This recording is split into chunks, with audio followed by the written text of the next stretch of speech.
Для меня материнство — это было типа такая бизнес-вумен с ребенком, все у него классно, все получается по работе и получается с ребенком. Ну, такой какой-то идеальный, наверное, недостигаемый образ мамы.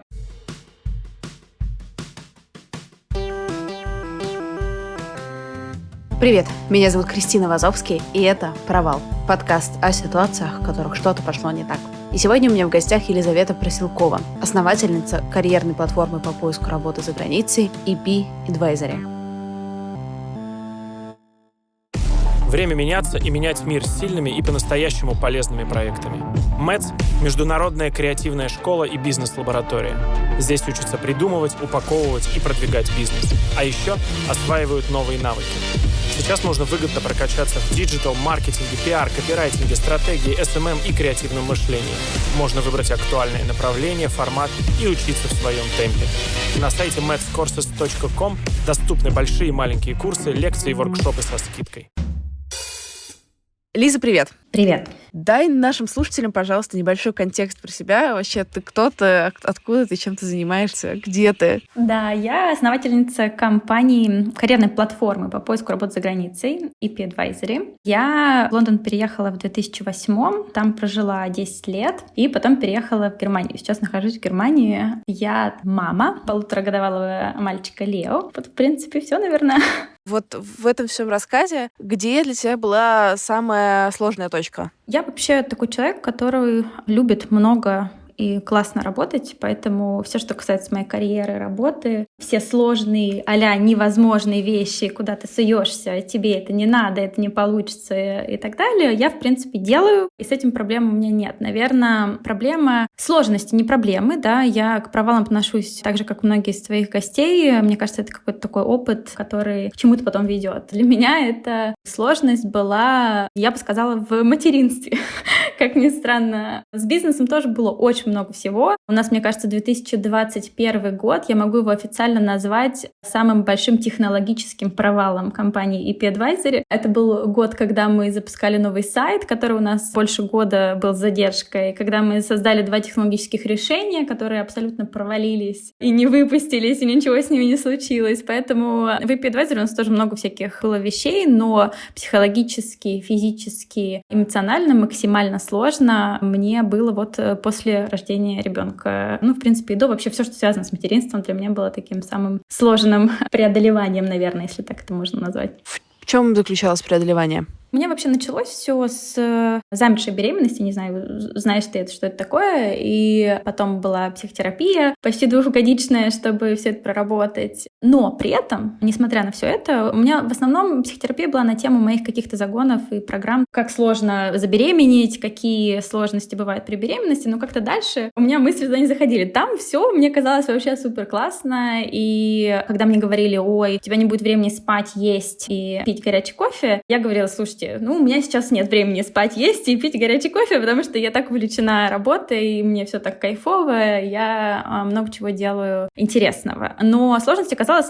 как раз-таки не в этом, не в отсутствии времени, отсутствии еды и сна. Сын у меня очень плохо спит, просто очень плохо до сих пор. Но для меня самое сложное было то, что я безумно люблю свою работу, я безумно люблю свою команду. У нас очень крутой продукт, у нас очень крутые клиенты, и мне хочется этим заниматься много. Я не могу это делать сейчас с маленьким ребенком. Он в августе, на следующем месяце пойдет в садик, и я надеюсь, что ситуация поменяется. Да, у нас няня и мама, то есть помощи много, но все равно, если сравнивать, как было и как сейчас, это, конечно, кардинальная разница. Плюс я очень люблю быть одна. Я кайфую путешествовать одна. Я кайфую, в рестораны ходить, куда-то ездить одна. Я прям кайфую от этого. Понятно, что с маленьким ребенком, даже с нянями и так далее, с мамами, количество времени одно, оно просто катастрофически маленькое. И это для меня прям очень сложно. Какую работу ты в своей голове проводишь? Что ты себе говоришь для того, чтобы в этой какой-то реальности как-то уместиться? Одновременно с тем, как я рожала, я запустила второй бизнес. У нас такая take a step back. Это в EP Advisory мы проделали очень крутой ребрендинг. Нам делала бренд-стратегию моя знакомая Аля. И она сделала такой нам крутой ребрендинг. Она сделала нам бизнес-стратегию, бренд-архитектуру новую. Мы делали фотошут в Лондоне просто офигенный, с 15 моделями. У нас было столько всего, все было такое exciting. Я так кайфанула от работы в бренд-стратегии, что мы такие, слушай, давай сделаем бизнес на эту тему. Это же крутая штука. И это был вот как раз 21 год. Я на тот момент уже была беременна. Я такая, чего? Один бизнес-то уже есть, второй давай открывать. И мы прям серьезно к этому подошли, мы сделали рабочую визу Али, она из Москвы переехала в Лондон, мы сделали лицензию компании, все как бы отлично. И в декабре она переехала в Лондон, и в январе я родила на месяц раньше, чем должна была.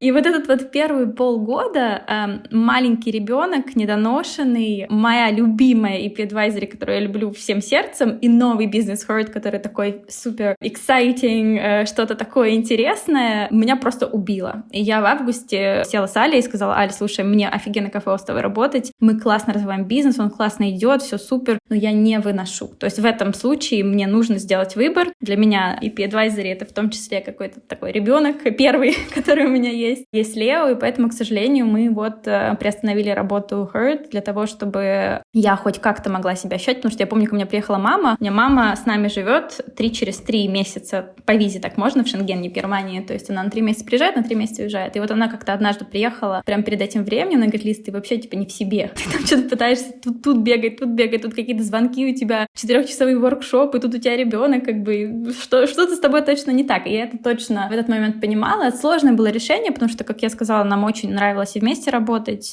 Так случилось. То есть это был один из шагов. Дальше, конечно, делегирование максимальное по работе. Мне очень повезло, в том числе это и моя работа, что я нашла такую команду. У нас очень много очень талантливых людей, которым можно доверять какие-то вещи. Очень много самостоятельных людей. Я за то, чтобы, не смотреть каждую секунду, что человек делает, и микроменеджмент, а набирать тех людей, которые готовы брать ответственность за свою работу и по-взрослому относятся к работе. Поэтому здесь мне было классно, что можно было делегировать. Очень много работы в голове. Я поняла, что у меня очень много всяких гнобящих себя мыслей постоянных, которые я прямо сейчас, в том числе после психотерапии, контролирую, пытаюсь освободиться от этого, быть очень много в моменте. То есть сейчас я с ребенком, сейчас я не отвечаю на имейлы в телефоне, я не что-то пытаюсь придумать в голове. Я сейчас с ребенком. Сейчас я закончила с ребенком, я на работе. Здесь я фокусируюсь на работе, не отвечаю тоже на 25 имейлов. Тут у меня поп-ап, тут у меня открылся имейл, здесь у меня документ, здесь у меня то. One at a time. И мне это помогает максимально. А у тебя мелькали мысли в духе: зря я решила вообще родить, стать матерью, вообще что я сделала? Нет, ту любовь, которую я испытываю к своему сыну, я вообще ни с чем не могу сравнить. И я бы никогда в жизни не сделала ничего по-другому. И в этом, наверное, и сложность, что я не могу сказать: ой, все, я жалею, все плохо и так далее. У меня здесь любовь, здесь любовь, здесь любовь. И разорваться хочется, но от этого сложно. А так, замечательный ребенок, он очень активный. Мне все говорят, он супер такой, все, что он хочет, он будет добиваться. И я, говорю: ой, боже мой, он хочет взять что-то, перелезет через все, его надо постоянно поддерживать, что-то, чтобы он не упал. И все такие: наверное, на родителей похож ребенок ваш. Я говорю: возможно. Но мы с мужем достаточно спокойны. Он тоже очень любит один находиться, то есть как-то у него там какие-то свои хобби есть и так далее. А ребенок у нас такой энерджайзер во всех смыслах. Успокаиваешь ты себя тем, что станет легче. Он пойдет, не знаю, в школу, я смогу нормально работать. Буквально пару дней назад сидели вечером с мужем и обсуждали такую вещь. Он пойдет в садик 15 августа, там будет несколько недель такой привыкательный период, когда он там ходит сначала по 1,5 часа, потом по 2-3. И мне Филипп говорит: Лиз, а что ты собираешься делать с 7 часами экстра в твоем дне, которые у тебя появятся? Я такая: 7 часов экстра?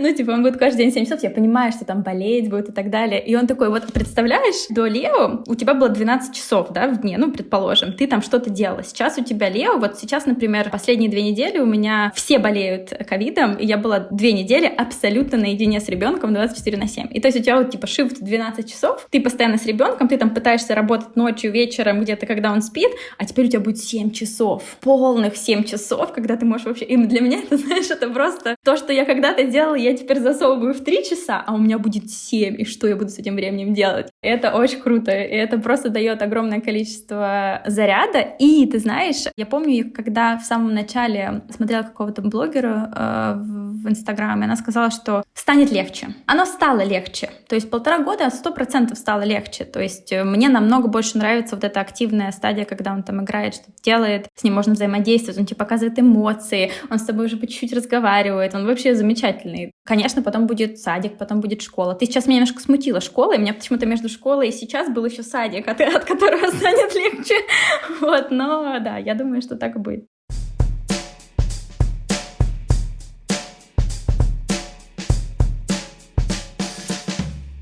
Есть ли такие штуки, в которые ты сейчас в роли мамы видишь не от себя, а повторяя штуки, которые тебе твоя мама дала, тебя воспитывая? Привычки, повадки, не знаю, еще что-то? Ну, в принципе, у меня мама супер хорошо, никакого абьюза у меня не было со стороны мамы, она всегда была очень поддерживающая, давала мне кучу свободы, поэтому я, наверное, не могу сказать, что я что-то вижу в себе, что там она делала и мне не нравилось. Нет, вот этого я не вижу, но я могу сказать одну штуку, которая для меня была абсолютно новой, которая открылась для меня только в материнстве. Это будет звучать, наверное, страшно, но это гнев. Я до Лео, вот гнев, прямо вот такое вот ощущение, которое вот тебя обволакивает полностью, вот такого не испытывала. То есть у меня не было ситуаций, в которых я бы вот так себя чувствовала. А сейчас это всегда в одно и то же время, когда вот ты укладываешь ребенка спать, а он не хочет спать, и он час занимает, чтобы уснуть. Я понимаю это почему, потому что я хочу свое время, я хочу быть одна, я уже как бы закончила этот шифт, я укладываю ребенка, и это прям вот такое совершенно новое для меня чувство, с которым я сейчас работаю, тоже пытаюсь регулировать это, свои реакции, что я делаю с этим чувством, как я его оставляю в себе, вот так вот сказать, по крайней мере, перед сыном. Я вот про себя вне контекста материнства заметила, что я если я никуда не спешу, мне ничего не надо, у меня никаких дедлайнов, то я могу очень много выдерживать. Что-то идет не так? Ну ладно, посидим. Но если при этом кто-то тебя ждет, не знаю, на звонке, нужно кому-то что-то отправить, нужно что-то сделать, ты понимаешь, что осталось 20 минут, а теперь 19, а теперь 18, вот тут я могу превратиться в просто ужасного человека, который обязывает все. Вот примерно так и есть. Ты понимаешь, что он в этом не виноват, это такая у него там нервная система. Ты просто пытаешься там дышать, выходить из комнаты, чтобы вернуть себя в правильное, спокойное, сбалансированное состояние. Ну, это примерно то же самое. Это про дедлайны, это про какие-то вещи, которые ты хочешь делать, но не можешь, или там по каким-то обстоятельствам внешним. Мы же начали немножко об этом говорить, но можешь еще немножко рассказать о том, в каких моментах разошлись твои ожидания, как ты себе представляла будет? Ну, ты сказала, что не очень тебя представляла, да? Но все равно, наверное, у тебя была идея, как будет выглядеть твое там материнство. Красивая колясочка, модные шмотки. Для меня это было, я сразу знала, что у меня не будет никакого декрета, у меня его не было. Я родила в этот же день, переписывалась там со своей ассистенткой, что делать, какие. Понятно, у нас изначально моя задача в Advisory было выстроить команду таким образом, чтобы мы все работали дистанционно. И чтобы у нас не было никаких привязок к локации, у нас там люди в 15 странах живут. Поэтому мне не нужно было ни на какие встречи бежать онлайн, да, плюс эта пандемия была еще лучше, вернее, офлайн, осталось все онлайн. И для меня материнство это было такая бизнес-вумен с ребенком, все у нее классно, все получается по работе и получается с ребенком. Такой какой-то идеальный, наверное, недостигаемый образ мамы. Вначале, на самом деле, было так, потому что ребенок вначале-то спит. Он реально много спит, и все у него прекрасно. И ты можешь делать 4-часовые воркшопы, ты можешь участвовать в каких-то звонках с клиентами и так далее. А сейчас, когда он активный, когда он спит час всего в течение дня, то ты не можешь это делать. И вот где совершенно другие ожидания. Плюс, конечно, играть с ребенком скучно. Я думаю, что у тебя много уже гостей про это говорили, девушек, женщин, да, потому что ты совершенно на другом уровне находишься, тебе интересны разные вещи, и я, в принципе, к этому отношусь, но придумываю себе какие-то решения проблем, какие-то активности, где я бы хотя бы была чуть более заинтересована в этом, или аутсорсу это кому-то, но это скучно. Очень много появилось таких маленьких микрозадач в голове, которые постоянно нужно держать. Это вот такой лоуд, который у тебя в башке, там, а вот этого у него есть, а еда у него не закончилась, а памперсы, а что, а к врачу, а к нам сюда. То есть ты это делаешь по работе, а тут тебе еще фигак, и сверху добавилось еще по ребенку. Это тоже такое вот то, что ты, о чем ты не планируешь и что ты не думаешь. ГВ, я думаю, такая тема очень... Никто об этом не говорит. Мне все пугали родами, я роды вообще не боялась. ГВ вообще ужасно у меня было, просто ужасно. ГВ — это грудное вскармливание? Да. Если у кого-то есть возможность нанять консультантов, которые будут с самого начала помогать, для меня это прям был ужасный опыт. В чем ужас опыта? Вообще ничего не получалось. У меня ребенок недоношенный был, у меня были там какие-то свои физиологические особенности, которые сложнее было кормить. И в итоге я там не кормила, сцеживала молоко, кормила через бутылку, и в какой-то момент просто у меня уже все болело, там маститы, не маститы, и я просто прекратила. Поэтому это тоже это такой, провал материнский, когда ты сидишь. Я помню этот день, когда я сидела на диване, приняла решение перевести на искусственное скармливание, и я прям чувствовала себя отвратительной матерью, которая не смогла дать недоношенному ребенку достаточно витаминов, которые есть в молоке, которые самые важные, самые лучшие для ребенка. Но что интересно, с момента, когда мы его перевели на прикорм, на смесь, он просто за секунду набрал вес, прекрасно себя чувствовал, и все у него было вообще отлично. То есть это такие твои собственные загоны, и, конечно, мне было стрёмно, то есть эти все форумы, какие-то аккаунты, которые там: вы что? Нельзя! Это ужасно! Ты должен там через пот и кровь. У меня подруга говорит, положить себя на алтарь материнства. Ты должен с этим ГВ. Но меня хватило на 2 месяца, и все. И сейчас, конечно, надо было это делать раньше, надо было это делать более уверенно, и я бы себя лучше чувствовала совершенно точно. Звучит так, как с этим, за руку, за всем этим опытом идет такое еще огромное, чувство вины, что ты как будто бы все делаешь, вообще не так, как надо. Да, с материнством. То есть если по работе для меня там какие-то сложности, изменения, адаптация к каким-то изменяющимся внешним событиям — это нормально, то в материнстве это все, так как это живой человек, это у тебя твой ребенок, самый важный человек в мире, кажется, что все, что ты делаешь, все неправильно делаешь. Как бы ты не был подготовлен психологически, сколько бы ты книжек не читал, но да, с этим пытается справляться, с работой тоже, а я сейчас не с ним, а работа здесь, а хочется работать, а хочется быть одной, а как? Это проходит в какой-то момент, все равно становится меньше, это чувство вины не уйдет никогда, мне кажется, но просто оно утихает потихоньку, когда ты сама с собой разбираешься, понимаешь, что нет, это окей, это мои приоритеты. Счастливая мама, счастливый малыш, так говорят, примерно к такому я иду.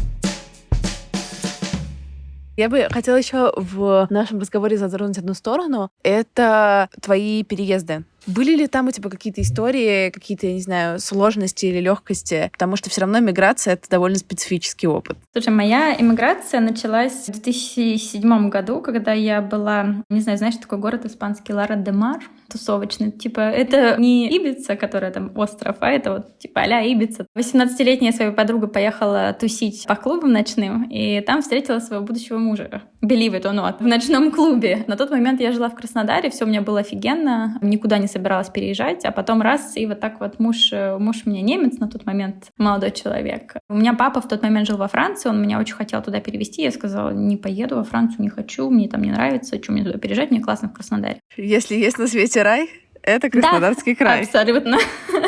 Потом появился Филипп, и оттуда появилась идея куда-то переехать в Европу, куда легче всего, где английский. Английский — это Англия, хотя сейчас я бы, наверное, уже рассмотрела, может быть, и другую страну, потому что Англия все-таки очень дорого обучение. Потом были подготовки к поступлению в Англию в университет, там я сразу перевелась на 2-й курс. И, внимание, после бакалавриата я планировала приехать в Германию к своему бойфренду на магистратуру. Но я нашла работу в Лондоне, поэтому я подумала, а давай-ка я не буду больше учиться, а все-таки останусь поработаю. И изначально договор наш был, дистанционные отношения же у нас были. Я сейчас закончила бакалавриат, еще пару лет поработаю и перееду в Германию. Пару лет оказались 10. Постоянных перелетов, переездов на машине через Ла-Манш и так далее. Потом, когда я уже сказала, все, я готова, я переезжаю в Германию, Филипп мне сказал, слушай, а мне только что предложили переезд в Великобританию с работой. Я на 2 года еду в Великобританию. Я сказала, окей. И он переехал в Великобританию, мы еще там пожили, и потом переехали вместе в Германию, обратно вернулись. Это получается, вы 6 лет, да, поддерживали? Нет, больше, с 2007 до... Он в 2017, 10 лет У нас были дистанционные отношения. Да. Блин, это же жестко, нет? Это жестко, но я не могу сказать, что у меня была супер большая проблема с этим. Опять, потому что у меня была классная работа, я работала в рекрутменном агентстве в Лондоне, была партнером компании уже в какой-то момент. У меня был офигенный круг общения в Лондоне, я танцевала, у меня была танцевальная студия, я классно проводила время, я летала там на один день в Барселону потусить и возвращалась. То есть у меня была классная жизнь, а потом на выходных мы встречались с Филиппом. В общем, мне кажется, в текущей ситуации это вообще идеальный сетап, потому что ты как бы в течение недели фокусируешься на себе, а потом вы качественно проводите время. Уикенды, конечно, сначала, слушай, там, когда я еще была в России, переезжала, ты знаешь, там 5-часовые разговоры на балконе с телефоном, там плачущие постоянно, как мы скучаем друг по другу, но все это просто превратилось в такие регулярные встречи. И плюс, если ехать на машине, в Германии это Дюссельдорф, то там 6 часов. Достаточно быстро, да, то есть можно в пятницу после работы выехать и вот до воскресенья вечера вместе побыть. Поэтому так вот было очень интересно. То есть фактически мы когда поженились в 2015 году, мы никогда не жили вместе. И, получается, в 2017 году вы съехались? В UK, да, а потом переехали в Германию. Были ли какие-то неожиданные ощущения после того, как вы съехались? Ты знаешь, нет. Вот я не знаю, почему так. Вообще все было легко с ним. Ну, видимо, потому что мы так много уже вместе общались, знали друг друга, росли, вырастали, взрослели вместе. Вот поэтому как-то было окей. Вообще было нормально. Блин, какая офигенная история. Да, и потом, то есть если бы мне кто-то в 2007 сказал, что вот у тебя будет ребенок, будешь жить с Филиппом, с этим мальчиком, который вон там в ночном клубе стоит, через 15 лет будешь жить в Германии с ребенком, с ним, я бы сказала,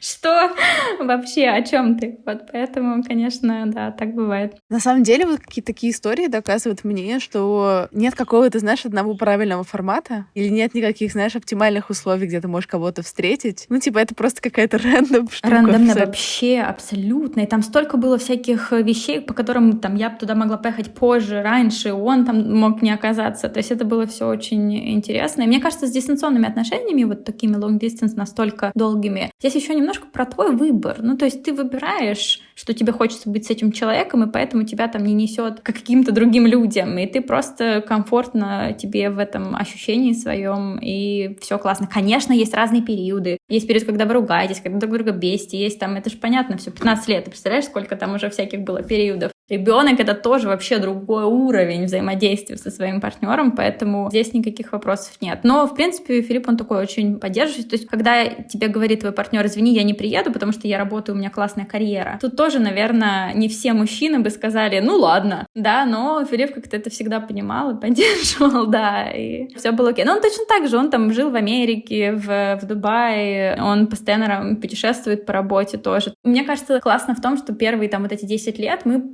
много чего сделали для себя. То есть у нас не было такого типа все вместе живем, все вместе делаем, а мы по отдельности очень много чего сделали. И вот сейчас поэтому, наверное, нам комфортно вместе. Теперь какие-то экспириенсы еще помимо тех, которые у нас были тогда, проходите ежедневно вместе.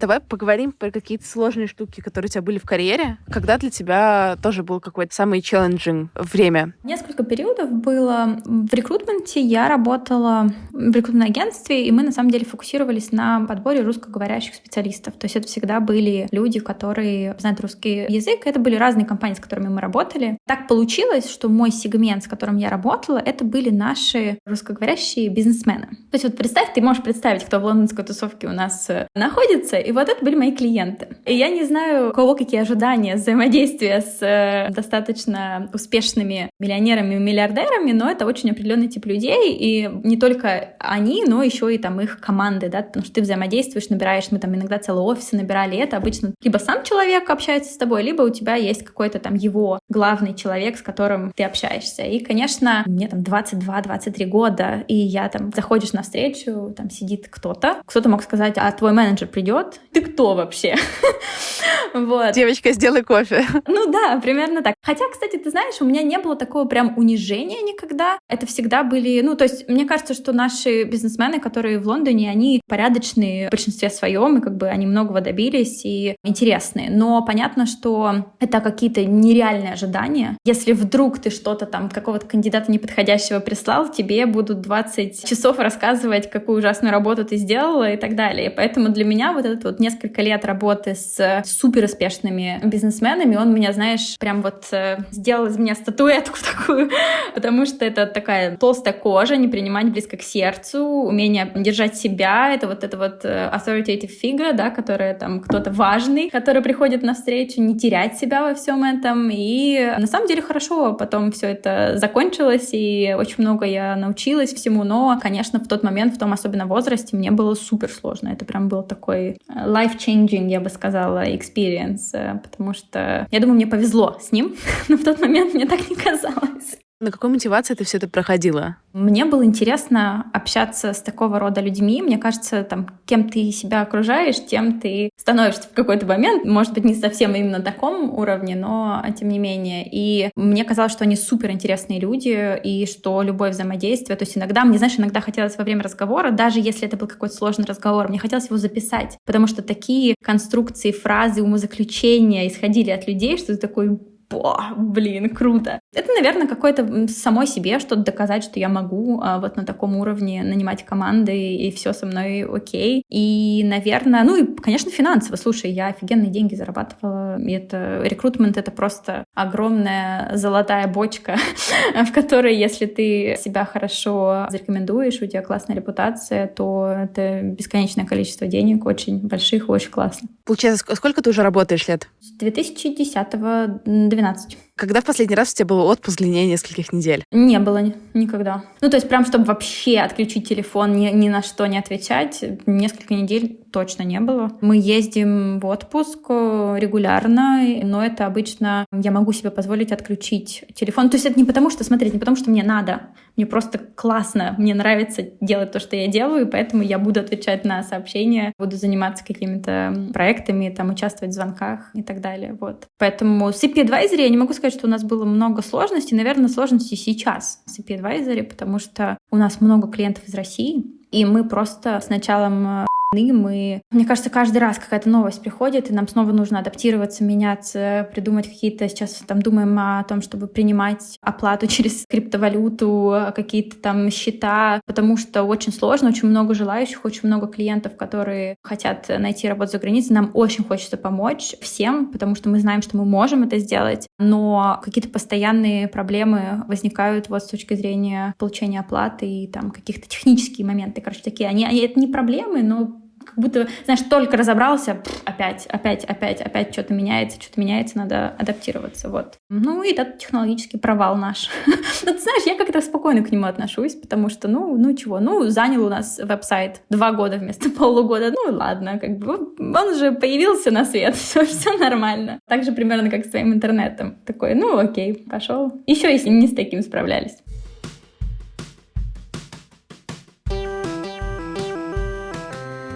Спасибо, что дослушали выпуск до конца. Подписывайтесь на меня в Инстаграме @Крис Вазовский и пишите комментарии в подкаст-приложениях. Я буду рада вашей обратной связи. До встречи на следующей неделе. Пока-пока.